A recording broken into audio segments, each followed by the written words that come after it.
मित्रों नमस्कार। मेरी बगिया में आपका स्वागत है।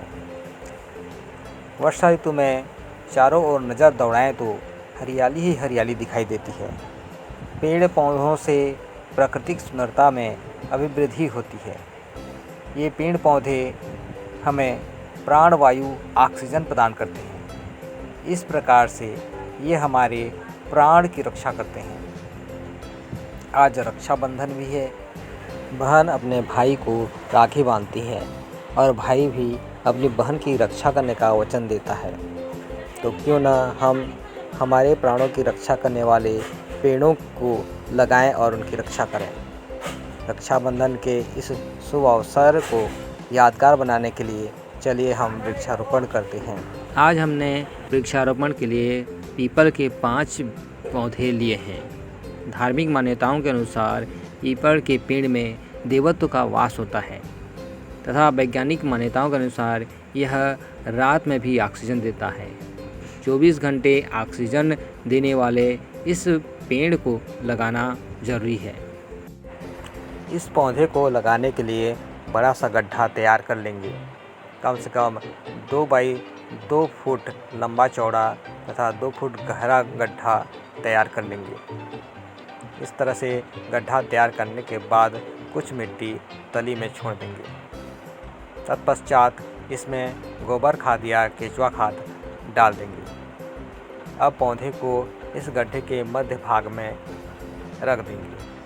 क्योंकि मैंने इस पौधे में केंचुआ खाद कुछ दिन पूर्व ही दिए हैं, इसलिए मैंने गड्ढे में किसी प्रकार का खाद नहीं डाला है। अब पौधे के मिट्टी को हल्के हाथों से निकाल देंगे ताकि जड़ें आसानी से फैल सके। अब इस पौधे के चारों तरफ मिट्टी को डालते जाएंगे। इस तरह से पौधे के चारों ओर मिट्टी डालते जाएंगे और उसे हाथों से दबाते जाएंगे। जो बड़ी बड़ी ढेलें हैं उनको तोड़ करके भुरभुरी बना लें और उसको अच्छे से पौधे के चारों तरफ देते जाएंगे।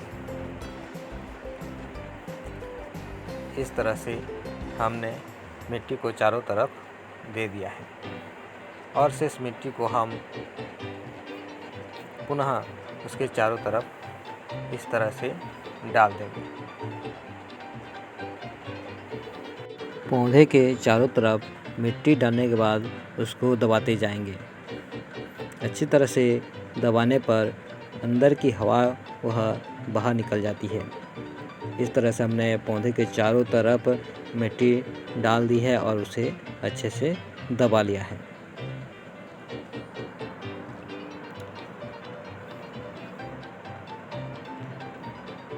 इसके उपरांत अब इसमें पानी डालेंगे। इसमें पानी प्रचुर मात्रा में डालना चाहिए। इतना पानी डालें कि कम से कम 1 या 2 दिन इसमें नमी बनी रहे। अब इसी तरह से सारे पौधों को क्रमशः लगाते जाएंगे। पौधे की पन्नी को निकाल करके इसे गड्ढे के मध्य में रखकर इसके चारों ओर मिट्टी डालते जाएंगे। आप देख सकते हैं कि सूर्य डूबने वाला है, अतः हमें इस कार्यक्रम को जल्दी से निपटाना होगा। जल्दबाजी में हमें इस बात का ध्यान रखना चाहिए कि पौधे को गड्ढे के बीचों बीच लगाएं।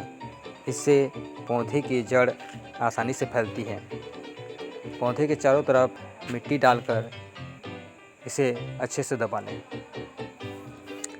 वृक्षारोपण के इस कार्य में मेरा बेटा अंश भी हमारी मदद कर रहा है।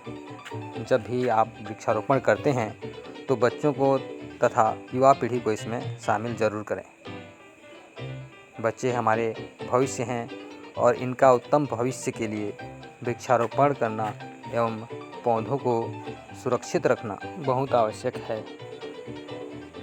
बच्चों से पेड़ों की उपयोगिता व उनके महत्व के संदर्भ में बताएं, उनसे बातें करें। जब ये पेड़ों के उपयोगिता को समझेंगे तभी अधिक से अधिक पेड़ लगाएंगे और उनको सुरक्षित रखने का प्रयास करेंगे। इस तरह से पौधे के चारों तरफ मिट्टी डाल देंगे और इसे अच्छे से दबा लेते हैं। इस तरह से हमने एक के बाद एक 5 पीपल के पौधे लगाए हैं। अब इन पौधों को सुरक्षित रखने की बारी है।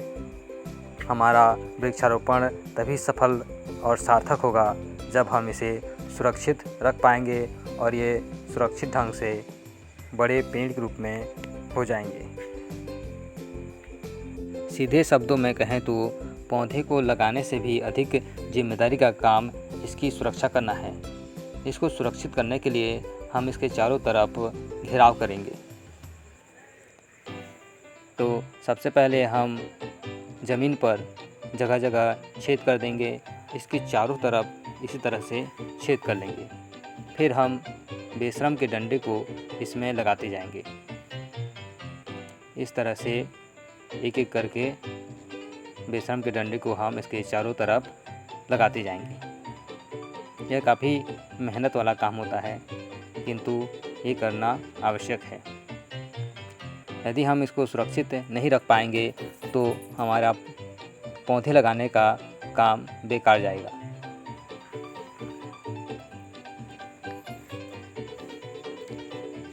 इस तरह से सघनता से हम इसके चारों तरफ बेशरम के डंडे को लगा लेते हैं ताकि कोई बकरी भेड़ इसको न खा जाए।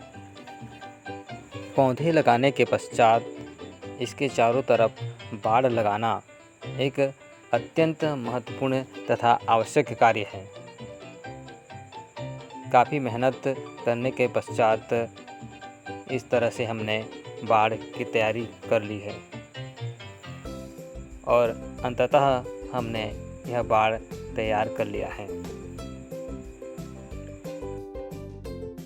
आप देख रहे हैं किसी व्यक्ति ने बहुत ही सुंदर तथा मजबूत बाड़ का निर्माण किया है। इसके भीतर बरगद का पौधा लगा हुआ है। मैं भी इसी तरह से एक मजबूत बाड़ बनाना चाहता हूँ। इसके लिए मैंने ढेर सारे बेशरम के डंडे काट रखे हैं, परंतु अभी मेरे पास समय कम है, मुझे स्कूल भी पहुंचना है, अतः मैंने इस तरह से एक बाड़ बना रखा है। कुछ दिन बाद मैं एक मजबूत बाड़ बनाने वाला हूं। अंत में बस इतना कहना चाहता हूं कि जब भी कोई शुभ अवसर हो, खुशी के मौके हो, तो एक ही सही वृक्ष लगाइए और यादें बनाइए। बहुत बहुत धन्यवाद। नमस्कार।